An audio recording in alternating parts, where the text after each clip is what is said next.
Located along the western border of Vermont, the Stone Valley Byway covers an area that was shaped by history. It's an area with rich natural resources and is still home to marble and slate quarries that dot the hillsides and helped shape the area back in the 1760s.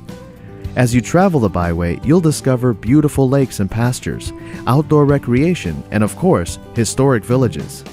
It's a place to relax and a place to experience living history, from Pulteney, home of Vermont's first college, to the village of Dorset, which is on the National Registry of Historic Places, to Manchester, which offers an amazing shopping experience in a historic backdrop.